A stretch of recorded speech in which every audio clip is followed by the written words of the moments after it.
Antes de que la pandemia estallara, se dieron en el año 2019 este tipo de juegos o de conferencias donde las élites se juntaron para saber qué sucedería si el mundo entrara en una pandemia o sufriera de una pandemia, cómo reaccionarían los gobiernos y qué tendrían que hacer los gobiernos para intentar mantener a la gente en sus casas y calmada.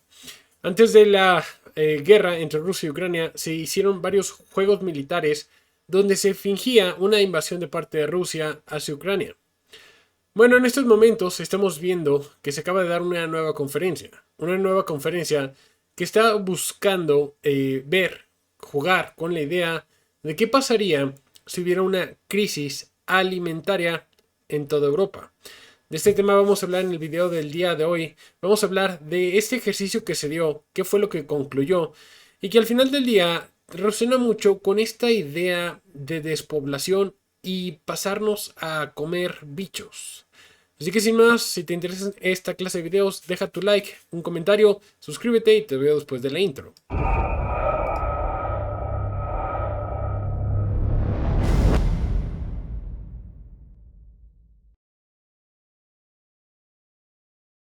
Este video es auspiciado por Cake Wallet, la única cartera que te permite comprar, holdear y vender criptomonedas a través de la misma app. Descárgala ya en tu dispositivo preferido.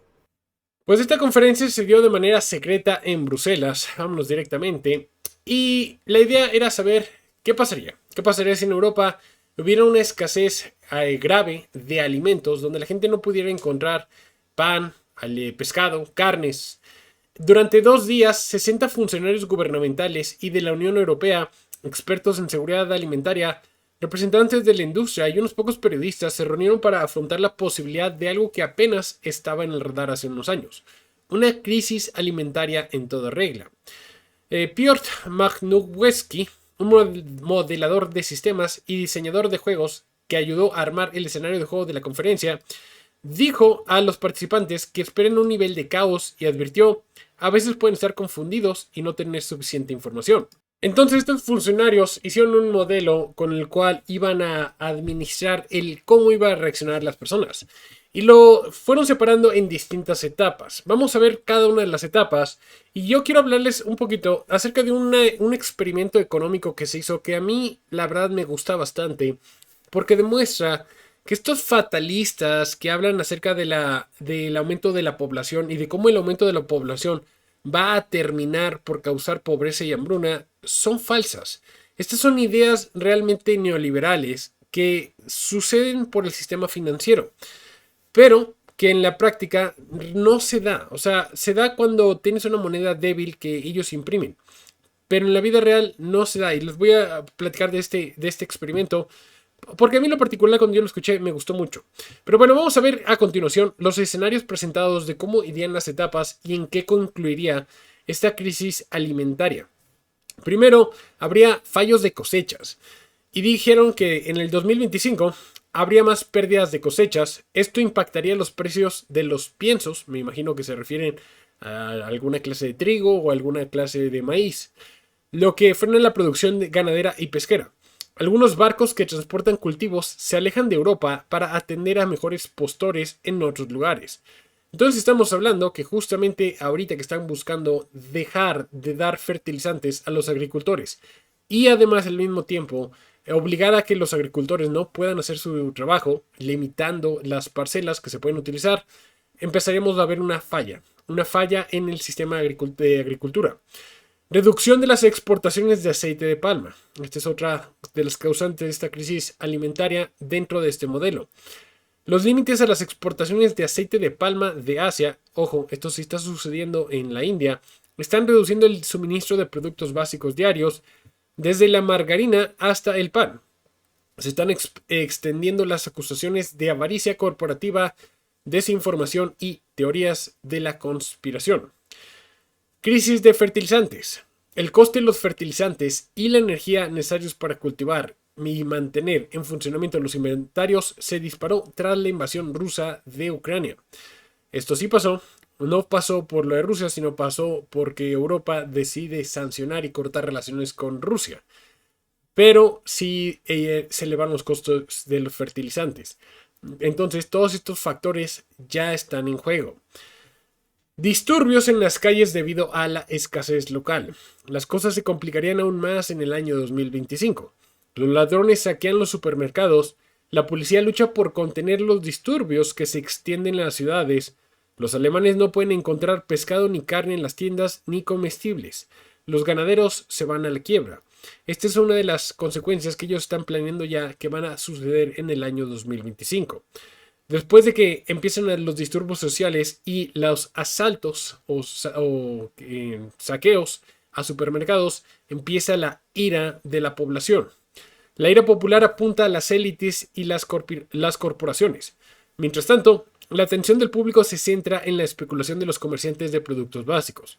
Las pequeñas granjas caen como fichas de dominó, o sea, se irían contra los granjeros porque dirían, tú estás subiendo el precio adrede, entonces como tú eres un maldito capitalista avaricioso, me voy a ir contra ti. Tú estás buscando, sin entender que esto es prácticamente un resultado de la oferta y la demanda. Bueno, las granjas caen como fichas de dominó, mientras que los ataques a los inmigrantes comienzan a generalizarse. Ya empezamos a ver fricciones que existen entre la población europea o los que se quiere llamarle nativos occidentales que están en Europa contra la migración musulmana. Uno de los que estaba en esta reunión preguntaba en ese momento que si la Unión Europea era un barco que se estaba hundiendo. Bueno, se dieron también varias soluciones. Una de las soluciones que se habló es que se deje de consumir carne. Esto resuena mucho a la Agenda 2030. Parecería más que los de la Agenda 2030 que están buscando la despoblación global y que están buscando la destrucción de las granjas, la destrucción también de la dieta de la carne, son los que están detrás de estas crisis. Ya que las soluciones que se dieron fue que la población deje de consumir carne y empezara a comer insectos. Hubo pocas objeciones a la idea de que las dietas deben cambiar hacia opciones más saludables y alejarse de la carne. Surgieron preguntas sobre cuál es la mejor manera de gestionar las reservas de alimentos y controlar el nivel de las reservas. Bueno, esto es lo que se estaba dando allá en Bruselas en esta conferencia que se dio de manera secreta, no para todas las personas, pero sí para que los mismos gobiernos europeos se vayan preparando para este escenario, que al parecer es la siguiente gran crisis que van a dejar estallar en Europa. Han estado dejando estallar varias crisis. Esta es posiblemente la siguiente y empezará en el año 2025. Ahora, ¿por qué les comento todo esto? Porque una de las narrativas de la Agenda 2030 es que entre más población haya, y por eso quieren despoblar, menos recursos habrá para todos. El detalle es que este pensamiento es muy keynesiano, muy neoliberal. No toma en cuenta que los recursos naturales que hay en el mundo, para términos humanos, son infinitos. Y lo repito, para términos humanos son infinitos. Cada vez que haya escuchado que se está acabando el petróleo, que se está acabando el agua, que se está acabando X o Y cosa, no son más que mentiras al final del día, porque el ser humano siempre ha logrado aumentar la producción de dicho activo. Como ejemplo, hay un experimento que se hizo, una apuesta que se hizo entre dos economistas. El primero se llamó Paul Ehrlich, que escribió La bomba demográfica, que él era un autor, un economista que precisamente apostaba por esto, porque entre más población, que es prácticamente la ideología detrás de la Agenda 2030, entre la población más crecía, más iban a estar acabando los recursos, más hambruna iba a estar habiendo y esto nos iba a llevar a un caos. Y por el otro lado existía un economista llamado Julian Simon, quien lamentablemente nunca vio cómo ganó la apuesta, pero la ganó y tuvo toda la razón. Lo que él decía, para el que lo quiera saber, ahorita se los voy a leer, pero les voy a resumir esto. Lo que él decía es que cada vez que hay más seres humanos existen más innovadores. Y si empieza a haber falta de algún producto, la innovación crea la solución a esta escasez. Entonces, si por ejemplo llegara a haber falta de hierro, empezaría a haber mejores tecnologías con las cuales se podría extraer más hierro y así mantener la producción o bien la oferta. Les voy a leer un poquito cuál fue la apuesta y quién la terminó ganando. Lamentablemente pocos recordarán el cumpleaños de un académico estadounidense relativamente poco conocido, Julian Simon, profesor de la Universidad de Maryland que murió en 1998, habría tenido 86 años. Es un descuido desafortunado porque Simon fue un pensador verdaderamente original y el autor de The Ultimate Resource, seguramente uno de los libros más contradictorios jamás publicados. En el libro, Simon descartó la creencia generalizada de que el crecimiento demográfico debe resultar inevitablemente en pobreza y hambruna. A diferencia de otros animales, argumentó, los humanos innovan para salir de la escasez aumentando la oferta de recursos naturales o desarrollando sustitutos para los recursos sobreutilizados. En otras palabras, el ingenio humano es el recurso supremo, o the ultimate resource, que hace que todos los demás recursos sean más abundantes. Las conclusiones y pronósticos de Simon se basaron en investigaciones meticulosas, hechos y profunda comprensión de la naturaleza, la inteligencia y la creatividad humana. Esto hizo que lo pusieran en un desacuerdo con el economista Paul Ehrlich de la Universidad de Stanford, el cual decía, como dije, que la sobrepoblación conduciría al agotamiento de los recursos naturales y a mega hambrunas. Lo que dice la Agenda 2030 del Foro Económico Global. Es exactamente la misma línea de pensamiento.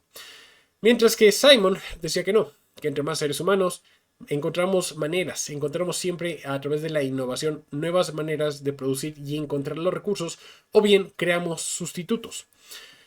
Aquí viene, déjense lo pongo en español.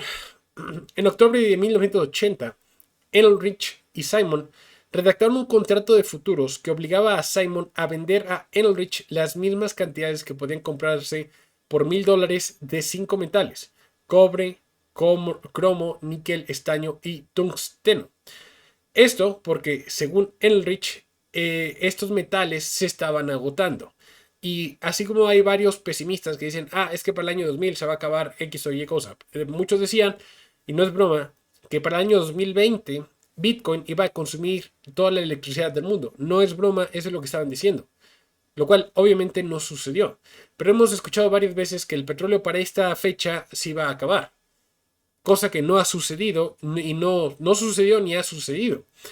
Bueno, volviendo al tema. 10 años más tarde, a precios ajustados a la inflación de 1980. Si los precios combinados subieran por encima de $1,000, Simon pagaría la diferencia. Si caían por debajo de $1,000, Ehrlich le pagaría a Simon la diferencia. Ehrlich le envió a Simon un cheque por valor de $576.07 en octubre de 1990. El precio de la cesta de metales elegida por Ehrlich y sus secuaces había caído más del 50%. ¿Qué significa esto? ¿Cuál es la moraleja y la conclusión de todo esto? Que tuvo razón Simon. Simon decía que entre más demanda existiera, los precios caerían más. Y tú vas a decir, oye, pero eso va en contra de la ley de la oferta y la demanda. Sí, pero es que entre más demanda exista, más oferta va a terminar por existir porque quieren aumentar la producción, quieren aumentar las ganancias. Entonces, una cosa lleva a la otra. Y lo que decía Simon, y que tuvo razón, es que si había más seres humanos, demandarían más estos recursos y por lo tanto otros seres humanos buscarían estar ofreciendo estos recursos para llevarse una ganancia marginal. Tuvo la razón porque hubo más empresas que produjeron estos mismos recursos naturales, estos metales, y al mismo tiempo de que como aumentó la oferta, también por ende disminuyeron los precios. Al final terminó ganando Simon. ¿Esto qué significa? Que la Agenda 2030, además de que quizás tú ya lo sabías, es una estafa, no tienen razón, pero aún así van a buscar crear crisis para intentar darle validez a su narrativa. Por eso la próxima crisis que se viene en Europa, además de las guerras que ya tienen, va a ser una crisis alimentaria. Así que bueno, si les gustó el video, si aprendieron, si se les hizo interesante, a mí se me hizo muy interesante este ejercicio que se hizo. Yo lo escuché por primera vez con un profesor de economía, el autor del libro El Patrón Bitcoin. Lo tomé una clase con él y él la comentó.